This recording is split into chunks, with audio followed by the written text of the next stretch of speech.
여러분은 한 달에 부부 합산 연금이 400만 원 정도 나온다면 어떤 노후가 그려지시나요? 매일 아침 우아하게 브런치를 먹고 1년에 두어 번은 비행기를 타고 해외로 나가는 그런 삶을 상상하시나요?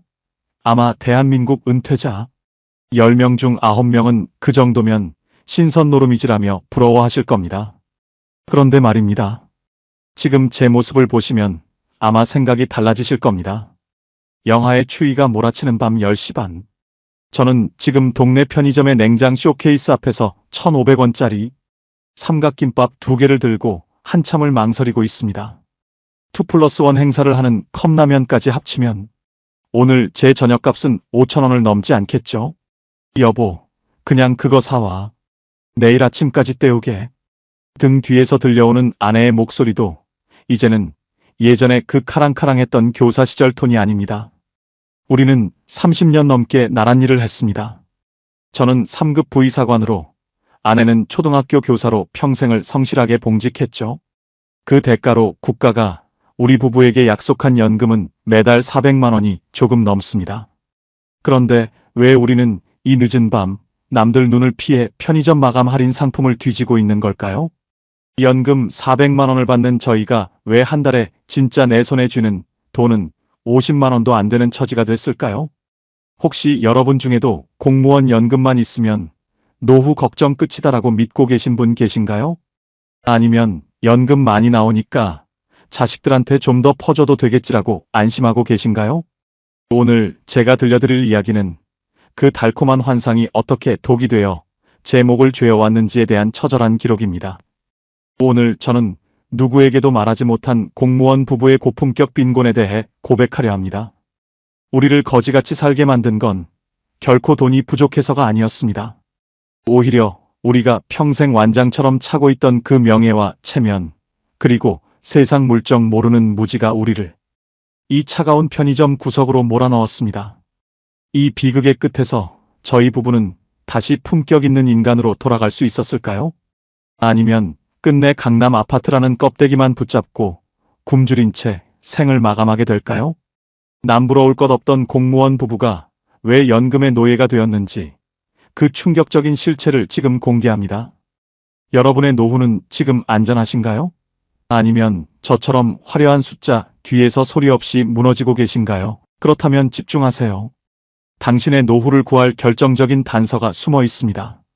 퇴임식 날 제 손에 들린 정년퇴직 기념패는 유난히 묵직했습니다. 30년 넘게 국가를 위해 일했다는 자부심, 그리고 드디어 그 지겨운 서류 뭉치와 회의실에서 해방된다는 해방감이 교차했죠. 동료들이 꽃다발을 건네며 부러움 섞인 목소리로 한마디씩 던졌습니다. 최 국장님, 이제 부인까지 합치면 연금만 400만 원이라면서요? 진정한 인생 승리자십니다. 이제 세계 일주나 다니시겠어요? 그 말을 들을 때마다 제 어깨는 으쓱해졌습니다. 사실 저도 속으로 계산기를 수백 번은 두드려 봤거든요. 제 공무원 연금 250만 원에 초등학교 교사로 정년퇴직한 아내의 연금 180만 원. 세금 떼고 뭐 떼도 한 달에 400만 원은 좋게 통장에 찍힐 텐데 이 정도면 대한민국 상위 1% 노후라고 확신했습니다. 퇴직하던 날 저녁 아내와 저는 강남의 한 고급 호텔 뷔페에서 자축 파티를 열었습니다. 1인당 15만 원이 넘는 가격이었지만 아깝지 않았습니다. 우리 그동안 고생 많았어. 이제는 돈 걱정 없이 품위 있게 늙어가자. 아내의 손을 잡고 건배를 제의하며 저는 제가 아주 특별한 노후의 성안으로 입장하는 줄로만 알았습니다. 그때까지만 해도 제 앞날에 거지라는 단어가 따라붙을 거라고는 상상조차 못했습니다. 신의 직장이라 불리는 공무원, 그 중에서도 고위직으로 퇴직한 제가 마주할 현실이 얼마나 차갑고 날카로운 칼날이 되어 돌아올지 그 황금빛 조명 아래서는 보이지 않았습니다. 하지만 평온함은 딱 석 달을 넘기지 못했습니다. 은퇴하면 돈 쓸 일이 줄어들 거라는 제 생각은 무참히 깨졌습니다. 가장 먼저 저를 괴롭힌 건 제가 평생 지켜온 사회적 지위였습니다. 우리는 서울 강남 한복판의 45평 아파트를 포기하지 못했습니다. 국장까지 지낸 사람이 어디 변두리로 이사를 가? 사람들도 다 눈이 있는데. 아내의 이 한마디에 저는 고개를 끄덕였죠. 하지만 그 아파트를 지키기 위해 매달 내야 하는 관리비와 각종 세금은 연금 400만 원의 숨통을 조이는 첫 번째 밧줄이 되었습니다. 숨만 쉬어도 나가는 관리비가 50만 원. 여기에 30년 넘게 쌓아온 인맥들이 쏟아내는 경조사비는 상상을 초월했습니다. 고위직 출신이라 체면상 5만 원 봉투는 내밀지도 못했습니다. 누가 결혼한다면 20만 원, 부모님 상사라면 30만 원. 한 달에 경조사 서너 번만 겹쳐도 연금의 4분의 1이 흔적도 없이 사라졌습니다. 여보, 오늘도 봉투만 3개야. 이거 어떡해? 식탁에 쌓이는 청첩장을 보며 아내가 한숨을 내쉬었습니다. 그런데 말입니다. 문제는 여기서 끝이 아니었습니다. 우리가 공무원으로 살면서 가졌던 그 엘리트 의식이 정작 시장 물가는 전혀 모르는 세상, 물정 모르는 아이로 우리를 만들고 있었습니다. 백화점이 아니면 옷을 사지 못하고 동네 시장보다는 비싼 유기농 마트를 고집하던 생활 습관, 연금 400만 원이면 충분할 줄 알았던 돈은 우리가 세운 품격의 장벽을 넘지 못하고 매달 허덕였습니다. 돈이 없는 게 아니라 우리가 만든 그 체면의 감옥이 너무 비쌌던 겁니다. 막상 첫 연금을 받아보니 생각처럼 쉽지 않았어요. 분명 계산상으로는 400만 원이 넘어야 하는데 통장에 실제로 찍히는 숫자는 제 예상과 사뭇 달랐습니다. 알고 보니 공무원 연금은 국민연금과 달랐습니다. 연금 소득에 대해서도 꼬박꼬박 소득세가 원천징수되어 나갔고 무엇보다 가장 무서운 건 건강보험료였습니다. 부부 합산연금이 2천만 원을 넘어가니 우리는 아들의 피부양자 자격에서 칼같이 탈락했습니다. 아니, 내가 평생 세금을 얼마나 냈는데 건강보험료로 40만 원을 또 떼어가? 건강보험공단 고지서를 들고 저는 분노했습니다. 집 한 채 있고 연금이 400만 원이라는 이유로 국가는 제 돈을 공적소득으로 간주해 가장 높은 구간의 보험료를 매겼습니다. 연금 400만 원 중 세금과 건보료로만 100만 원 가까이 뜯기고 나니 실제 우리 손에 쥐어지는 돈은 300만 원 남짓이었습니다. 직접 겪어본 사람만 할 수 있는 말인데요. 완장은 퇴직과 동시에 반납하지만 그 완장을 차고 살던 버릇은 죽을 때까지 안 고쳐지더라고요.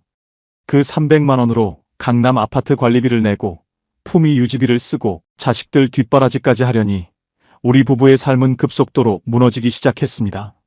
나중에 알았는데요. 그때까지만 해도 괜찮은 척했던 건 제 마지막 자존심이었습니다.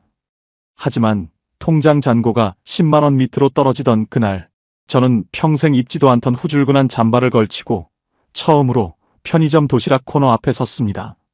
연금 400만 원 받는 전직 국장이 5천 원짜리 도시락 앞에서 벌벌 떠는 진짜 거지가 된 겁니다.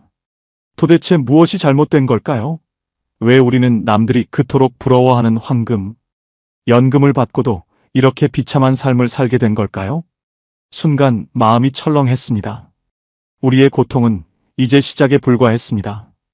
우리가 그토록 애지중지 키웠던 자식이라는 변수가 우리 부부의 남은 연금마저 통째로 삼키기 위해 입을 벌리고 기다리고 있었거든요. 퇴직 후 첫 번째로 연금이 입금되던 날을 기억합니다. 아침 9시 반. 스마트폰 알림음이 경쾌하게 울렸죠. 공무원 연금공단 입금 245만 원. 잠시 후 아내의 휴대폰에도 알림이 떴습니다. 교직원 연금 입금 182만 원. 두 금액을 합치니 427만 원이었습니다. 세상에 400만 원이 넘는 돈이 매달 일하지 않아도 들어오다니. 우리는 서로의 손을 맞잡으며 이 정도면 우리 인생 정말 잘 살았다며 자축했습니다. 하지만 그 환희는 딱 반나절을 넘기지 못했습니다. 그때까지만 해도 저는 몰랐습니다. 국가가 한 손으로 준 돈을 다른 손으로 얼마나 무시무시하게 다시 빼앗아가는지 말입니다. 가장 먼저 제 눈을 의심하게 만든 건 연금 소득세였습니다. 현직에 있을 때 내던 세금과는 차원이 다른 기분이었죠. 연금도 소득이라고 꼬박꼬박 떼어가는데 이게 1년치로 계산하니 웬만한 대기업 신입사원 한 달 월급 수준이었습니다. 여보, 이거 봐. 세금으로만 벌써 이만큼이 나갔어. 아내가 가계부를 적다 말고 펜을 던졌습니다. 그런데 말입니다. 세금은 시작에 불과했습니다. 진짜 공포는 며칠 뒤 우편함에 꽂힌 하얀 봉투에서 시작되었습니다. 직장 가입자라는 든든한 방패가 사라진 우리에게 날아온 지역가입자 건강보험료 고지서였습니다. 봉투를 뜯는 제 손이 미세하게 떨렸습니다. 찍! 종이가 찢어지는 소리가 마치 제 노후의 평화를 찢는 소리처럼 들렸죠. 고지서에 찍힌 금액을 확인하는 순간 저는 제 시력이 잘못된 줄 알았습니다. 38만 9,400원. 이게 뭐야?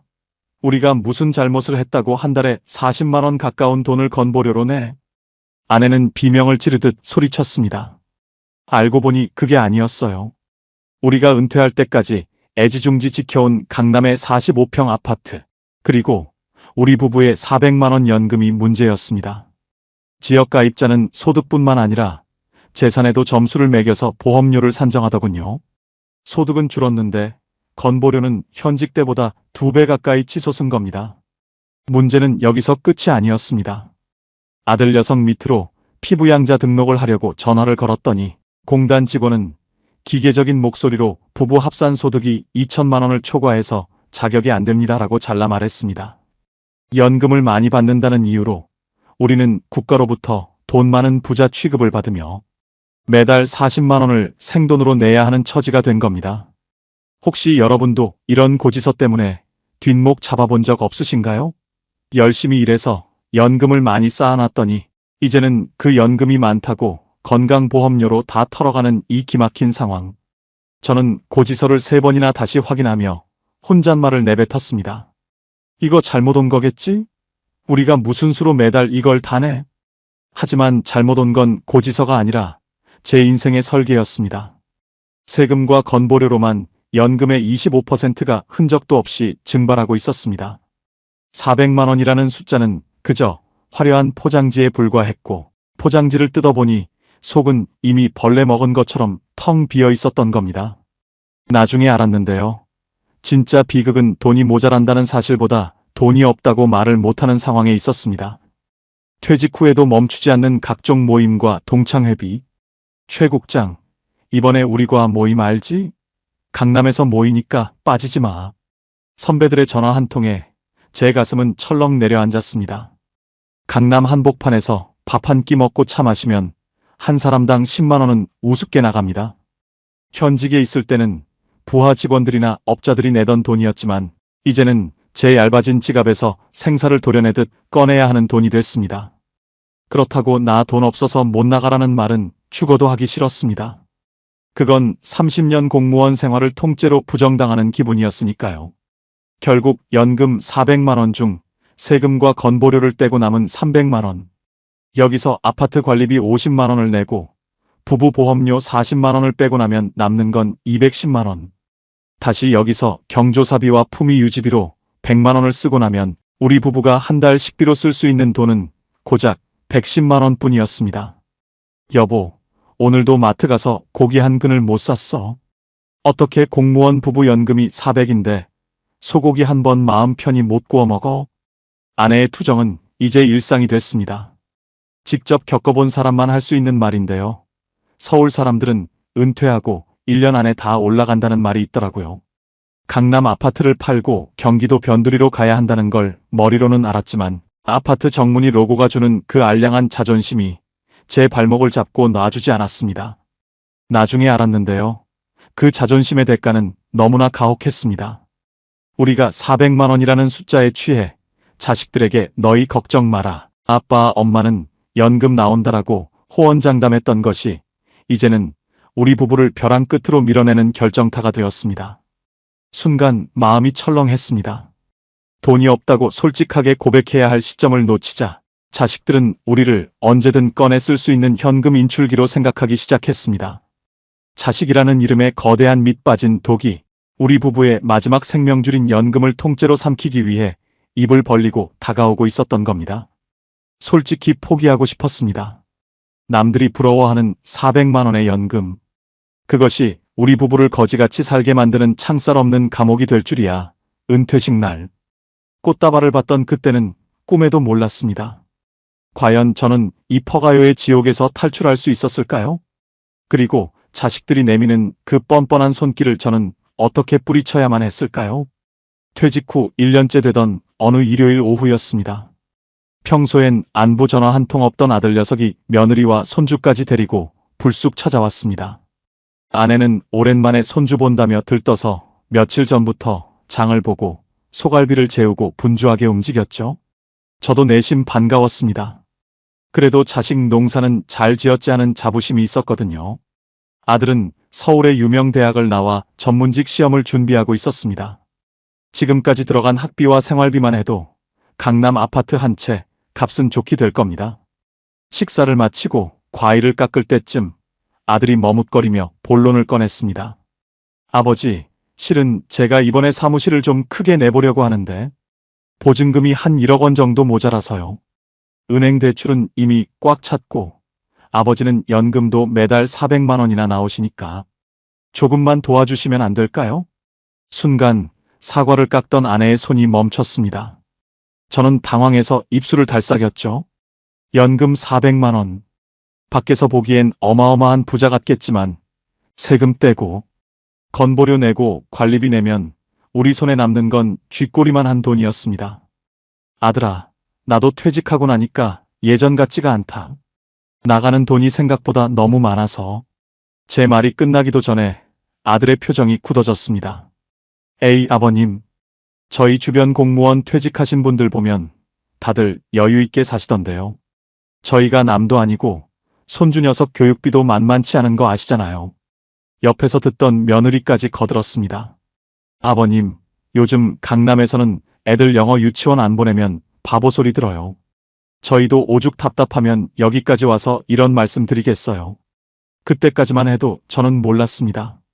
자식들에게 우리는 연금 나오니까 걱정 말라고 했던 그 호기로운 한마디가 자식들에게는 우리 부모님은 언제든 꺼내 쓸 수 있는 화수분이라는 오해를 심어줬다는 사실을요. 결국 그날 아들에게 5천만 원을 내줬습니다. 통장에 남은 비상금을 탈탈 털고 그것도 모자라 마이너스 통장까지 만들어서 말이죠. 아들은 돈을 받자마자 역시 아버지가 최고라며 손주를 앞세워 돌아갔습니다. 하지만 문제는 여기서 끝이 아니었습니다. 한번 물꼬가 터진 자식의 요구는 댐이 무너진 것처럼 쏟아져 들어왔습니다. 아버지, 이번 달 손주 학원비가 좀 밀렸는데 50만 원만 보내주세요. 아버님, 이번에 차를 좀 바꿔야 할 것 같은데 리스비가 부담스럽네요. 알고 보니 그게 아니었어요. 자식들은 우리 부부의 연금 400만 원을 우리의 노후 자금이 아니라 자기들의 비상금으로 생각하고 있었습니다. 우리가 30년 넘게 나라실하며 쌓아온 명예의 대가가 정작 우리 입으로 들어가는 밥이 아니라 자식들의 허영심을 채우는 사료가 되고 있었던 겁니다. 여보, 오늘도 아들한테 연락 왔어. 100만 원만 보내달래. 아내가 가계부를 적다 말고 울음을 터뜨렸습니다. 연금 400만 원 중 세금과 건보료로 100만 원이 나가고 아파트 관리비와 우리 부부 보험료로 100만 원이 나갑니다. 남은 200만 원 중 자식들에게 이래저래 보내주는 돈이 150만 원. 그럼 우리 부부에게 남는 건 진짜 딱 50만 원 뿐이었습니다. 혹시 여러분도 이런 자식들 요구 앞에 마음 약해지신 적 없으신가요? 나중에 내가 아프면 자식이 돌봐주겠지 하는 그 신라 같은 희망 때문에 지금 당장 내 입으로 들어갈 고기 한 근을 포기하고 계시지는 않나요? 직접 겪어본 사람만 할 수 있는 말인데요. 자식에게 퍼주는 돈은 결코 효도로 돌아오지 않더라고요. 오히려 더 줄 수 있는데 왜 안 주냐는 원망만 돌아올 뿐이었습니다. 연금 400만 원 받는 공무원 부부라는 타이틀은 자식들에게는 그저 뜯어먹기 좋은 명분에 불과했습니다. 나중에 알았는데요. 우리가 자식들에게 돈을 보낸 날 저녁이면 우리 부부의 식탁은 비참할 정도로 초라해졌습니다. 강남 45평 아파트 식탁에 앉아 우리는 500원이라도 싼 라면을 고르고 동네 편의점에서 유통기한이 다 되어가는 할인 도시락을 사왔습니다. 아버님, 연금 400이나 나오는데 왜 이렇게 궁상맞게 사세요? 가끔 들른 며느리가 냉장고를 열어보고 던진 이 한마디는 제 가슴을 송곳처럼 찔렀습니다. 누구 때문에 이렇게 사는데, 누구 때문에 소고기 한 점 못 사 먹는데. 하지만 그 말이 목구멍까지 차올라도 저는 뱉지 못했습니다. 그것마저 뱉어버리면 제 인생이 너무나 비참해질 것 같았거든요. 생각처럼 쉽지 않았어요. 자식에게 이제 돈 없다, 그만해라고 말하는 게 왜 그렇게 힘들었을까요? 그건 아마 평생 공무원으로 살며 자식들에게만큼은 완벽한 아버지이고 싶었던 제 못난 자존심 때문이었을 겁니다. 순간 마음이 철렁했습니다. 어느 날 밤 몰래 가계부를 적던 아내가 저에게 물었습니다. 여보, 우리 이러다가 진짜 길거리로 나앉는 거 아니야? 아파트 담보대출 이자도 이제 연금으로 감당이 안 돼. 그랬습니다.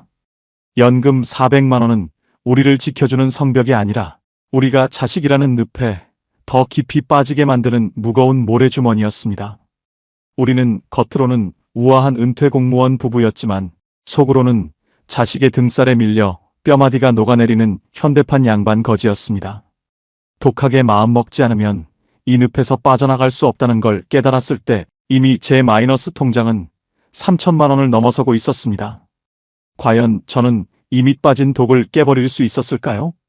아니면 끝까지 좋은 아버지라는 가면을 쓴 채 연금 전액을 자식에게 상납하며 굶어 죽어갔을까요? 여기서 끝이 아니었습니다. 우리를 거지로 만든 진짜 배후는 자식뿐만이 아니었습니다. 우리가 30년 넘게 몸담았던 그 공무원, 사회의 체면이라는 괴물이 우리의 마지막 남은 자존심까지 헐값에 팔아치우라고 강요하고 있었습니다. 은퇴한 지 2년째 되던 해, 저는 아내에게 조심스럽게 말을 꺼냈습니다. 여보, 우리 이제 이 아파트 정리하고 좀 조용한 외곽으로 나가는 건 어때? 둘이 사는데 45평은 너무 넓기도 하고 관리비며 세금이 너무 무거워. 제 말이 끝나기도 전에 아내는 깎던 과일을 식탁에 탁 내려놓았습니다. 아내의 눈에는 서운함을 넘어선 공포 같은 것이 서려 있었죠. 여보, 당신 미쳤어? 우리가 여기서 어떻게 버텼는데? 당신 국장까지 지내고 나도 평생 애들 가르치면서 여기까지 온 거야. 이제 와서 경기도 변두리로 이사가면 동창들이 뭐라고 하겠어? 아들 며느리는 또 어떻고? 시부모가 망해서 쫓겨났다고 생각할 거 아냐? 아내의 목소리는 떨리고 있었습니다. 그놈의 체면, 그놈의 품격. 사실 저도 알고 있었습니다. 이 아파트를 떠나는 순간 우리는 대한민국 주류 사회에서 영원히 퇴출당한다는 그 비참한 기분을요. 강남 한복판 단지 입구에 박힌 그 유명 브랜드 로고가 마치 우리 부부의 인격이라도 되는 양. 우리는 필사적으로 그 문 손잡이를 붙잡고 있었습니다. 하지만 말입니다. 그 브랜드를 유지하기 위해 지불해야 하는 대가는 상상을 초월했습니다. 남들이 부러워하는 400만 원의 연금은 이 화려한 감옥의 유지비로 쓰기에도 벅찼습니다. 알고 보니 그게 아니었어요. 우리는 집을 소유한 게 아니라 집이라는 괴물에게 매달 제 살점을 떼어먹이고 있었던 겁니다.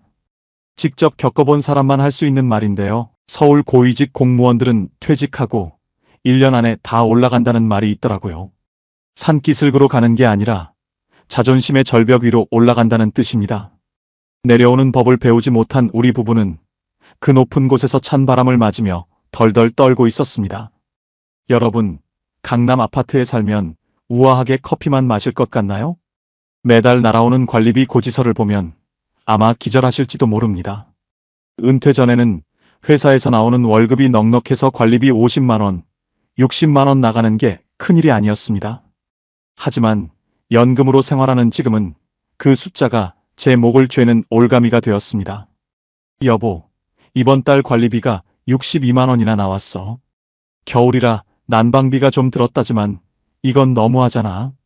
아내가 내미는 고지서에는 제 연금의 4분의 1이 넘는 금액이 찍혀 있었습니다. 여기에 아파트 재산세와 종합부동산세까지 1년치로 나누어 계산해보면 우리는 매달 100만 원 가까운 돈을 오로지 이 자리에 머물기 위해서 국가와 관리사무소에 갖다 바치고 있었습니다. 문제는 여기서 끝이 아니었습니다.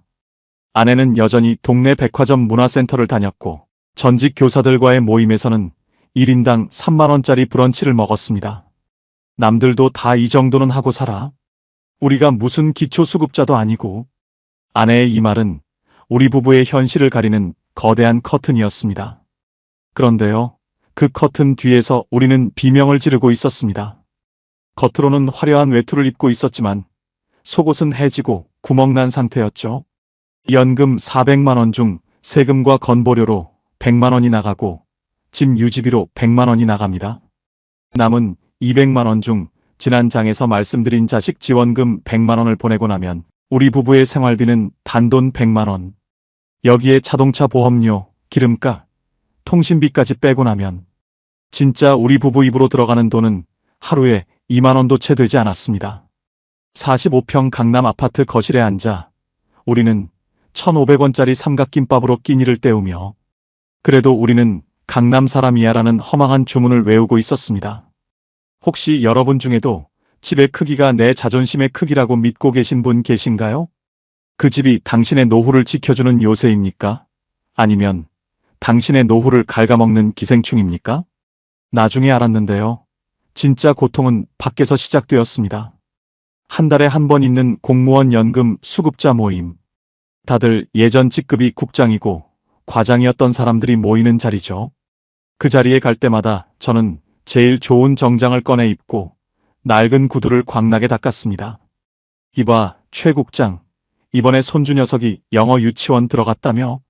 축하 의미로 오늘 점심은 자네가 쏘는 거지? 선배의 농담 섞인 압박에 저는 애써 웃으며 지갑을 열었습니다. 15만 원. 그날 점심값으로 나간 돈은 우리 부부의 일주일치 식비였습니다. 결제를 하는 손끝이 떨렸지만 저는 호기롭게 카드를 내밀었습니다. 당연하죠, 선배님. 제가 쏴야죠. 돌아오는 지하철 안에서 저는 텅 빈 지갑을 보며 자괴감에 빠졌습니다. 집에 가면 아내가 오늘 고기 좀 사왔어? 라고 물을 텐데 저는 아내에게 줄 고기 대신 선배들의 배를 불리는데 연금을 써버린 겁니다. 생각처럼 쉽지 않았어요. 나 요새 좀 힘들다. 각자 계산하자는 말이 왜 그렇게 목구멍에서 나오질 않는지. 그건 제가 평생 차고 있던 공무원 완장이 제 목을 조르고 있었기 때문입니다. 완장은 이미 반납했는데 제 영혼에는 그 완장의 자국이 흉터처럼 남아서 자꾸만 저를 부자로 여유 있는 사람으로 연기하게 만들었습니다. 순간 마음이 철렁했습니다. 아파트 엘리베이터에서 이웃 주민을 만났을 때 그가 들고 있는 고급 백화점 쇼핑백을 보며 저는 제 손에 든 검정 비닐봉투를 뒤로 숨겼습니다. 그 비닐봉투 안에는 유통기한 임박 스티커가 붙은 편의점 도시락 2개가 들어있었거든요. 여기서 끝이 아니었습니다. 우리가 지키려 했던 그 알량한 자존심은 결국 우리를 가장 어두운 구석으로 몰아넣었습니다. 세상 물정 모르는 은퇴 공무원 부부에게 다가온 것은 물가 상승이라는 파도만이 아니었습니다. 우리의 그 부유해 보이고 싶은 욕망을 이용하려는 검은 손길이 조용히 우리 집 문을 두드리기 시작했습니다. 솔직히 포기하고 싶었습니다. 강남 한복판에서 거지처럼 사느니 차라리 아무도 모르는 곳으로 도망가서 마음 편히 칼국수 한 그릇 사 먹고 싶었습니다. 하지만 그 선택을 하기엔 우리는 이미 너무 멀리 와버렸습니다. 여러분, 혹시 이런 분 계세요? 주변 시선 때문에 혹은 자식들 볼 면목 때문에 말도 안 되는 고정비를 감당하며 하루하루 말라가고 계신 분 말입니다. 그 품격 유지비가 사실은 당신의 노후를 장래 지내고 있다는 사실을 여러분은 언제쯤 인정하실 건가요? 제가 이 비참한 연극을 끝내기 위해 시도했던 하지만 결과적으로 우리 부부를 더 큰 나락으로 떨어뜨렸던 치명적인 투자 실패와 그 배후의 정체에 대해 말씀드리겠습니다. 이것만으론 부족했습니다. 품격을 지키기 위해 돈이 더 필요했던 저는 절대로 건드려서는 안 될 금단의 열매에 손을 대고 말았습니다. 연금 400만 원을 받으면서도 편의점 도시락으로 끼니를 때우던 그 비참한 생활이 1년째 이어지자 저는 조급해졌습니다. 자식에게는 퍼줘야 하고 강남 아파트 체면은 지켜야 하는데 나가는 돈은 끝이 없었죠. 그때 제 메마른 논바닥 같은 일상에 달콤한 빗물 같은 제안이 하나 찾아왔습니다. 퇴직한 지 2년 된 선배 국장에게서 전화가 온 겁니다. 최 국장, 자네 언제까지 그 쥐꼬리만한 연금에 목매고 살 건가? 내 지인이 신도시 상가 부지를 잡았는데 이거 딱 1억 원만 태우면 월 150만 원은 확정 수익이야. 평소 신중하기로 소문난 선배였기에 저는 의심하지 않았습니다. 오히려 역시 공무원 사회는 퇴직하고도 서로 챙겨주는구나라며 감동까지 했죠. 직접 겪어본 사람만 할 수 있는 말인데요. 세상에서 제일 사기치기 좋은 사람이 바로 우리 같은 퇴직 공무원이라더군요. 평생 서류만 보고 살았지. 진짜 시장 바닥이 어떻게 돌아가는지 전혀 모르는 세상 물정 모르는 아이들이니까요. 여보, 이거 하면 우리 연금 400만 원에 월세 150만 원이 더해지는 거야. 그러면 우리 강남 아파트 당당하게 유지하면서 아들 녀석 학원비도 넉넉히 줄 수 있어. 아내도 처음엔 망설였지만 월 150만 원이라는 숫자에 마음이 흔들렸습니다. 우리는 퇴직금 중 남겨두었던 비상금 1억 원에 아파트 담보로 받은 추가 대출금까지 합쳐 그 노다지라는 신도시 상가에 겁도 없이 발을 들였습니다. 계약서를 쓰던 날 분양사무소 직원은 화려한 조감도를 보여주며 장밋빛 미래를 읊어댔습니다. 여기는 지하철역 예정지고 바로 앞에 대단지 아파트가 들어옵니다. 최 선생님 같은 분들은 이제 일하지 말고 2월세 받으면서 사셔야죠. 알고 보니 그게 아니었어요. 그들이 말한 지하철 예정지는 10년 뒤에도 들어올지 말지 모르는 계획이었고 대단지 아파트는 분양이 안 돼서 공사가 중단된 상태였습니다. 문제는 여기서 끝이 아니었습니다. 부푼 꿈을 안고 상가가 완공되기만을 기다렸지만 막상 건물이 올라가고 나니 주변은 풀만 무성한 황무지였습니다. 임차인을 구한다는 현수막은 비바람에 찢겨져 나갔고 제 상가는 1년째 임대 문의 스티커만 흉하게 붙어있는 유령 상가가 되었습니다. 과장님, 수익 150만 원은커녕 지금 대출 이자만 한 달에 120만 원씩 나가고 있어요. 이거 어떻게 된 겁니까? 다급하게 연락한 선배 국장은 이미 전화를 피하기 시작했습니다. 나중에 알았는데요. 그 선배도 분양 대행사에서 수수료를 챙겨 먹는 바람잡이에 불과했습니다. 평생을 명예 하나로 살았는데 믿었던 선배에게 뒤통수를 맞았다는 사실에 밤잠을 설쳤습니다. 생각처럼 쉽지 않았어요. 월 150만 원의 추가 수익을 꿈꿨던 제 연금 400만 원은 이제 상가 대출 이자 120만 원과 텅 빈 상가의 공실관리비 30만 원을 메우느라 반토막이 났습니다. 매달 150만 원이 통장에서 흔적도 없이 사라지는 그 기분, 마치 살아있는 채로 살점이 한 점 한 점 떨어져 나가는 것 같았습니다. 혹시 여러분 중에도 아는 사람이니까 괜찮겠지, 확정 수익이라니까 믿어보자며 퇴직금 쏟아붓고 계신 분 계세요?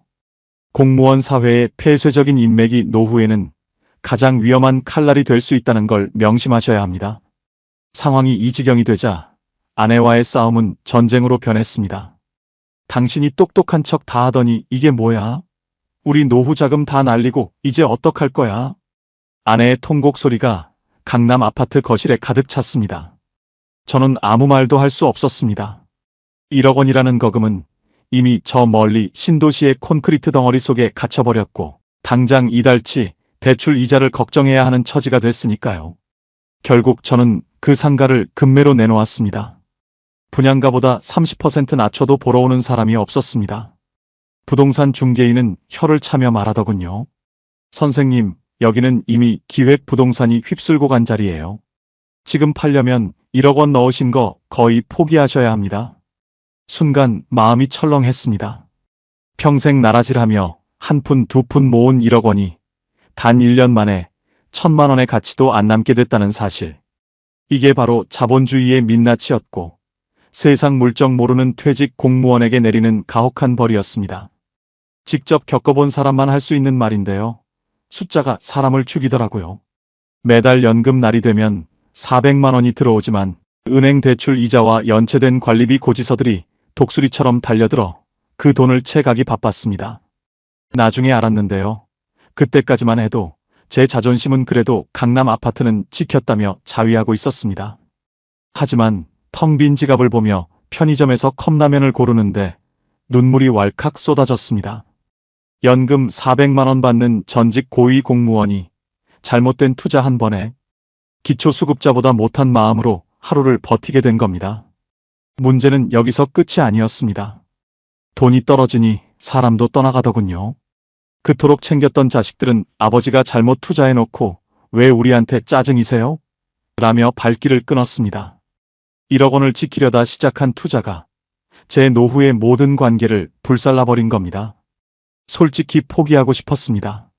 강남 아파트의 높은 층에서 창밖을 내려다보며 이 화려한 불빛 중에 내 편은 단 하나도 없다는 사실에 고독이 뼈를 깎는 것 같았습니다. 여러분, 노후의 가장 위험한 병은 암도 치매도 아닙니다. 조급함과 무지가 만났을 때 생기는 투자라는 병입니다. 여러분을 거지로 만드는 건 연금액이 아니라 그 연금을 불리겠다고 덤벼든 당신의 오만함일지도 모릅니다.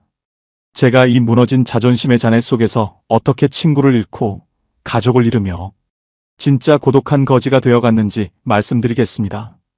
그 비참함은 돈을 잃었을 때보다 수천 배는 더 아팠습니다. 집안에 정적이 흐르기 시작한 건 상가 투자 실패 소식이 자식들에게 알려진 뒤부터였습니다. 명절에도 북적거리던 거실에는 이제 시계 초침 소리만 공허하게 울려 퍼집니다. 연금 400만 원. 이 숫자는 이제 저를 지켜주는 훈장이 아니라 제 발목에 채워진 무거운 납덩이처럼 느껴졌습니다. 어느 날 예전 부하 직원이었던 김 과장에게서 연락이 왔습니다. 국장님, 이번에 저희 동기들끼리 조촐하게 모임 한번 하려고 하는데 국장님 모셔야죠. 강남 쪽 괜찮은 일식집 예약해 두겠습니다. 평소 같으면 기분 좋게 나갔을 자리입니다. 하지만 전화를 끊고 난 뒤 제가 가장 먼저 한 일은 반가움의 미소가 아니라 통장 앱을 켜 잔고를 확인하는 것이었습니다. 마이너스 통장 한도는 이미 턱 끝까지 차올랐고 이번 달 남은 돈은 단돈 15만 원. 일식집에서 제가 술 한 번 쏘고 나면 다음 주 식비조차 없는 처지였습니다. 김 과장, 내가 요즘 몸이 좀 안 좋아서 말이야. 이번엔 우리끼리만 보게. 거짓말이었습니다. 몸이 아픈 게 아니라 지갑이 아팠고 지갑보다 더 아픈 건 제 무너진 자존심이었습니다. 알고 보니 그게 아니었어요. 후배들은 연금 400만 원이나 받는 국장님이 왜 안 나오실까 하며 뒤에서 수군댔을 겁니다. 돈 벌어서 다 어디에 숨겨두셨나 하는 오해가 비수가 되어 제 등에 꽂혔습니다. 직접 겪어본 사람만 할 수 있는 말인데요. 돈이 많다고 소문난 사람이 돈 없다고 하면 사람들은 그걸 짠돌이라고 부르지 가난이라고 부르지 않더라고요. 그 오해를 풀기 위해 제 비참한 현실을 낱낱이 공개하기엔 제가 평생 차고 있던 3급 부의사관이라는 완장이 너무나 무거웠습니다. 집안에서도 우리는 유령처럼 살았습니다. 강남 45평 아파트. 방은 4개나 되지만 밤이 되면 우리는 불을 켜지 않았습니다. 전기세를 아끼기 위해 거실 불은 꺼둔 채 안방에 스탠드 하나만 켜놓고 각자 다른 곳을 보며 앉아 있었죠. 여보, 내일 정수기 필터 교체하는 날인데 그거 이번엔 그냥 취소하면 안 될까? 아내의 조심스러운 물음에 저는 아무 대답도 하지 못했습니다. 평생 교사로 애들 가르치며 우아하게 살던 아내가 고작 몇만 원 하는 정수기, 렌탈비 때문에 제 눈치를 보는 상황. 우리는 돈이 들어오는 날만 손꼽아 기다리는 연금 난민이 되어 있었습니다. 문제는 여기서 끝이 아니었습니다. 부부 사이의 대화는 사라지고 그 자리를 채운 건 서로에 대한 원망이었습니다. 당신이 상가 투자만 안 했어도, 당신이 강남 아파트 고집만 안 했어도라는 말이 목구멍까지 차올랐지만 뱉는 순간 진짜 파국이 올까봐 우리는 입을 닫았습니다. 나중에 알았는데요. 은퇴 후 부부가 가장 많이 싸우는 이유는 돈이 없어서가 아니라 돈 때문에 자존감이 무너졌을 때더라고요. 연금 400만 원이나 받으면서도 편의점 도시락으로 끼니를 때우는 서로의 모습을 보며 우리는 상대방이 아니라 거울 속에 비친 자신의 초라함에 화를 내고 있었던 겁니다. 강남 아파트 엘리베이터에서 이웃을 만날 때가 가장 곤혹스러웠습니다. 최 국장님, 이번에 손주랑 해외여행 다녀오셨다면서요?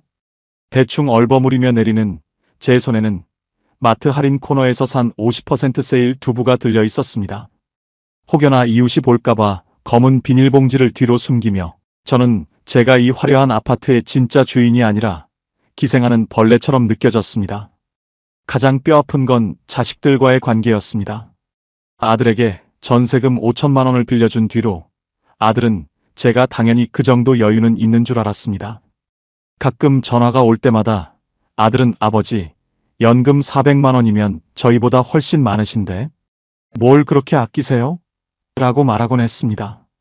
그때까지만 해도 괜찮았습니다. 하지만 제가 상가 투자 실패로 힘들다는 이야기를 조심스럽게 꺼냈을 때 돌아온 반응은 충격적이었습니다. 아니, 국장까지 하신 분이 그런 사기를 당하면 어떡해요? 저희도 지금 대출 이자 때문에 죽겠는데 아버지까지 이러시면 저희는 어쩌라고요? 도움은커녕 짐 취급받는 순간 제 심장은 무너져 내렸습니다. 나중에 알았는데요.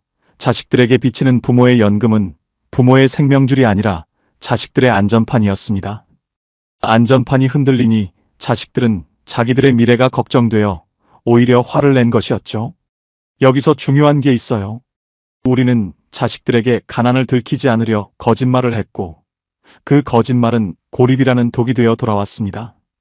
연금 400만 원이라는 껍데기를 지키느라 속이 썩어 문드러지는 줄도 모르고 우리는 세상에서 가장 화려한 옷을 입은 채 굶어 죽어가는 고독한 거지가 되어버린 겁니다. 솔직히 포기하고 싶었습니다. 아침에 눈을 뜨면 오늘 하루는 또 어떻게 돈 안 쓰고 버티나 하는 걱정부터 하는 삶. 밖으로는 연금 400만 원 받는 성공한 노인으로 보이지만 안으로는 고작 만 원에 벌벌 떠는 초라한 노인인 이 이중생활이 저를 미치게 만들었습니다. 여러분, 혹시 여러분도 저처럼 남들의 시선 때문에 스스로를 고립시키고 계시지는 않나요? 연금 액수가 여러분의 인격이라 생각하며 그 숫자를 지키느라 사람들을 피하고 계시지는 않은지 말입니다.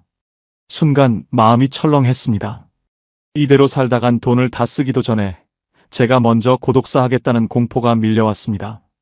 제 아내는 이미 우울증 약을 먹기 시작했고 저는 동네 산책조차 아는 사람 만날까봐 두려워 밤에만 나가는 처지가 됐습니다. 도대체 우리를 이렇게 만든 진짜 범인은 누구였을까요? 상가 사기를 친 선배 국장일까요? 돈만 아는 자식들일까요? 아니면 강남 아파트일까요? 제가 이 모든 고립의 고리를 끊어내기 위해 발견한 노후를 진짜 무너뜨린 정체인 이것에 대해 말씀드리겠습니다. 이걸 깨닫지 못하면 연금이 1000만 원이 나와도 여러분은 영원히 거지로 살게 될 겁니다. 비가 억수같이 쏟아지던 어느 화요일 오후였습니다. 은행에서 문자 한 통이 왔습니다. 제 마이너스 통장 대출 연장이 거절되었다는 통보였죠. 퇴직 후에도 3급 부의사관 직함이면 은행 문턱이 여전히 낮을 줄 알았는데 실질 소득이 없고 부채 비율이 높다는 이유로 금융기관은 저를 차갑게 밀어냈습니다. 집으로 돌아와 거실 소파에 멍하니 앉아 있는데 아내가 식탁 위에 낡은 가계부 한 권을 올려놓았습니다. 30년 넘게 가계부를 써온 아내의 손가락 마디마디가 오늘따라 유난히 굵어 보였습니다. 여보, 우리 지난달에 연금 430만 원 들어왔어. 근데 이 가계부 좀 봐. 우리 손에 남은 게 얼마인지. 아내가 가리킨 숫자들 사이에는 빨간색 펜으로 빚금이 쳐져 있었습니다. 세금과 건강보험료 95만 원, 아파트 관리비와 종부세 할부금 80만 원, 상가대출 이자 120만 원, 우리 부부의 최소한의 통신비와 보험료 45만 원. 이미 여기서 340만 원이 증발했습니다. 여기에 아들 내 손주 학원비 50만 원을 보내고 나니 우리 부부가 한 달간 먹고 자는데 쓸 수 있는 돈은 고작 40만 원 뿐이었습니다. 알고 보니 그게 아니었어요. 우리는 연금 400만 원을 받는 부자가 아니라 400만 원이라는 돈을 수거해서 국가와 은행, 자식에게 배달해주는 무료 배달원이었습니다. 문제는 그 다음이었어요. 우리가 이 굴레를 3년 동안이나 버티면서도 왜 아무런 조치도 취하지 못했을까? 무엇이 우리 부부의 눈과 귀를 가리고 이 늪으로 끌고 들어왔을까? 저는 그날 밤 뜬 눈으로 밤을 지새우며 제 인생의 장부를 처음부터 다시 훑어내려갔습니다. 혹시 여러분도 이런 서류 때문에 당황하신 적 없으신가요? 저는 다음 날 평소 알고 지내던 자산관리 전문가를 찾아갔습니다. 그는 제 장부를 한참 보더니 아주 뼈아픈 한마디를 던졌습니다. 최 국장님, 국장님을 거지로 만든 건 돈이 아니라 국장님이 아직도 차고 계신 그 공무원 완장입니다. 순간 얼굴이 화끈거렸습니다. 그가 말하는 완장은 실제 직함이 아니었습니다. 평생 국가가 월급을 책임져주고 정해진 날짜에 돈이 들어오는 것에 익숙해져서 돈의 흐름을 설계할 줄 모르는 안일함이 진짜 문제였습니다. 현직에 있을 때의 체면을 유지하기 위해 강남 45평 아파트에 매달 80만 원의 세금과 유지비를 쏟아붓는 것. 자식에게 아버지는 연금 나오니까 괜찮다며 무리하게 지원하는 그 근거 없는 자신감. 생각과 달랐어요. 연금 400만 원은 우리를 지켜주는 요새가 아니라 우리가 변화하지 않아도 된다는 착각을 심어주는 마약이었습니다. 우리를 무너뜨린 진짜 정체는 바로 체면이라는 이름의 과시욕과 캐시플로우 현금 흐름에 대한 무지였습니다. 우리 부부를 거지로 만든 건 연금액이 아니라 돈을 묶어둔 방식이었습니다. 우리는 자산을 덩어리로만 생각했습니다. 강남 아파트라는 덩어리, 상가라는 덩어리.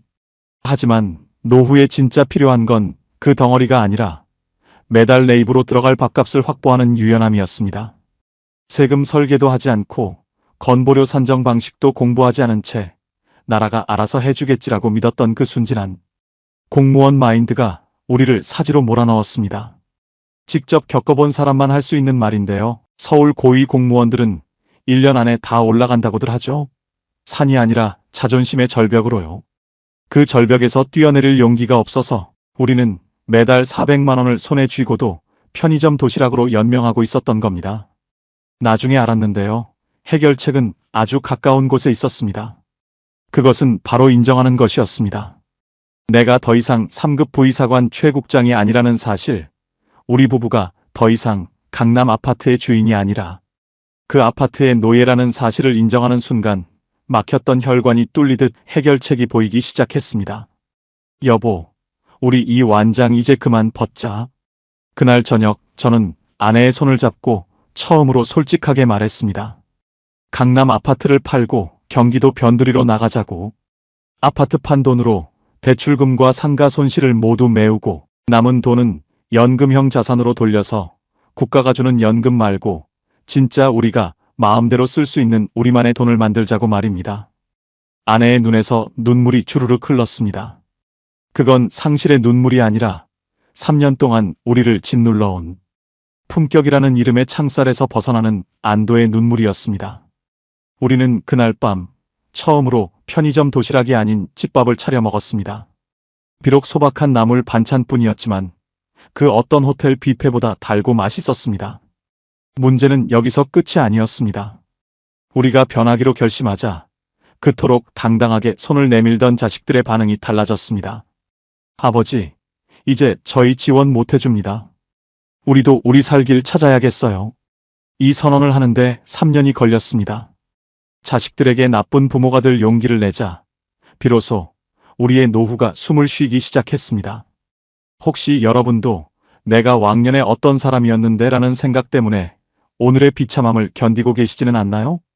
그 완장이 여러분의 노후를 장래 지내고 있다는 사실을 여러분은 언제쯤 인정하시겠습니까? 순간 마음이 철렁했습니다. 만약 우리가 이 결정을 조금만 더 늦췄더라면 우리는 아마 상가 경매 고지서를 들고 길거리로 나앉았을지도 모릅니다. 연금 400만 원이라는 화려한 수식어에 속아 진짜 인생을 잃어버릴 뻔한 기적 같은 탈출이었습니다. 과연 저희 부부는 강남을 떠나 진정한 평온을 찾았을까요?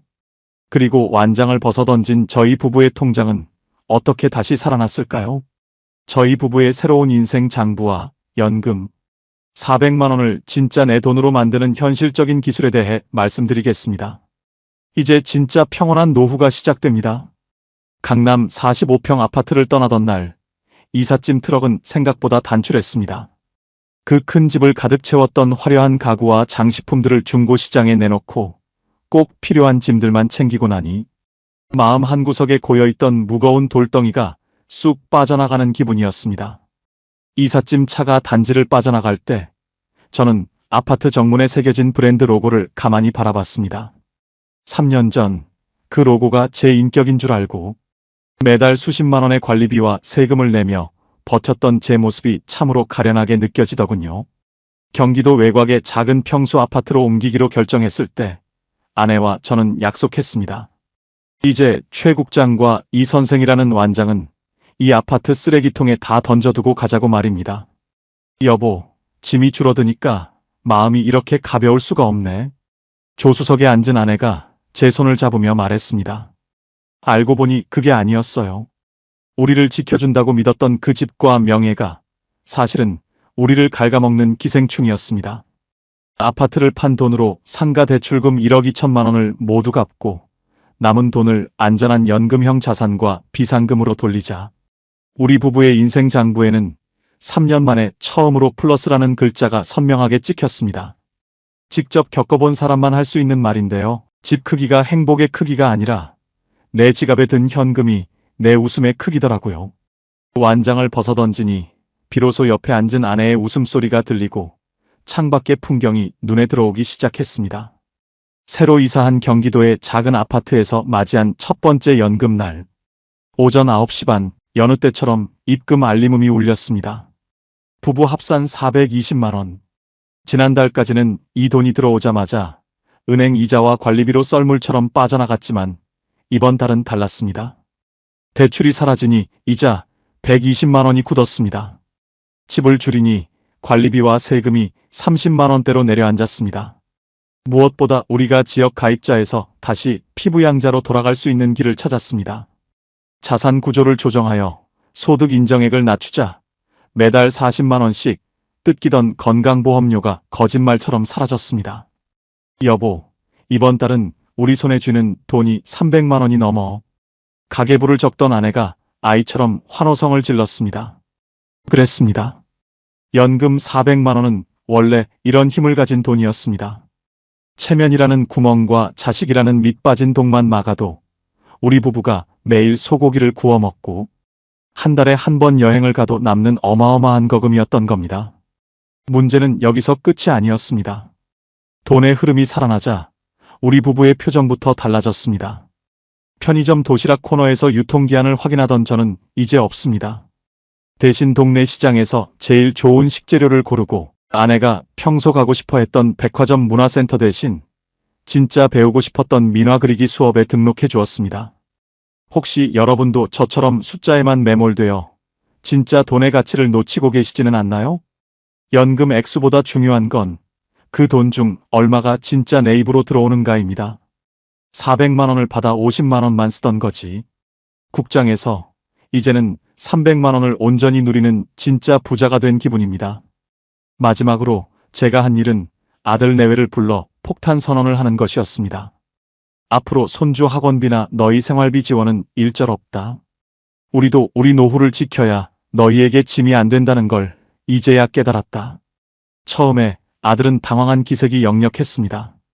하지만 제가 지난 3년간 얼마나 비참하게 삼각김밥으로 끼니를 때웠는지 솔직하게 털어놓자 아들은 고개를 숙이고 눈물을 흘렸습니다. 아버지, 저희가 너무 철이 없었습니다. 아버지는 당연히 여유가 있으신 줄만 알았어요. 나중에 알았는데요. 자식들에게 돈을 안 주는 것이 오히려 자식들을 독립시키는 최고의 교육이었습니다. 지원이 끊기자 아들 내외는 더 열심히 살기 시작했고 오히려 저희 부부에게 이번 달엔 저희가 맛있는 거 사드릴게요라며 먼저 연락을 해옵니다. 돈으로 샀던 가짜 효도가 아니라 진심 어린 존경이 담긴 목소리가 수화기 너머로 들려왔습니다. 아내 눈을 못 마주치겠더라고요. 3년 전 돈 때문에 아내를 고생시키던 그 시절에 저에게 해주고 싶은 말입니다. 체면보다 사랑이 먼저고 완장보다 평온이 먼저라는 사실을요. 여러분, 연금 400만 원 받는 공무원 부부도 마음을 잘못 먹으면 거지처럼 살 수 있습니다. 하지만 완장을 벗고 세상을 정면으로 바라보면 그 돈은 여러분을 신선으로 만들어줄 날개가 됩니다. 노후를 무너뜨리는 건 돈의 부족함이 아니라 과거의 영광을 놓지 못하는 여러분의 낡은 마음입니다. 오늘 제 이야기가 여러분의 가계부를 다시 쓰는 계기가 되길 바랍니다. 여러분의 노후는 숫자로 기억되는 것이 아니라 오늘 하루 당신이 지은 미소로 기록됩니다. 치킨 한 마리를 시키며 행복해하던 그 초심으로 돌아가십시오. 그곳에 진짜 노후의 정답이 있습니다. 긴 시간 제 부끄러운 고백을 들어주셔서 감사합니다. 여러분의 노후가 껍데기만 화려한 감옥이 아닌 소박하지만 따뜻한 안식처가 되길 진심으로 응원합니다. 도움이 되셨다면 주변 분들께 이 사연을 공유해 주세요. 누군가의 무너져가는 노후를 구하는 귀한 선물이 될 것입니다. 구독과 좋아요는 다음 사연을 준비하는 데 큰 힘이 됩니다. 오늘도 평안하고 따뜻한 밤 되십시오.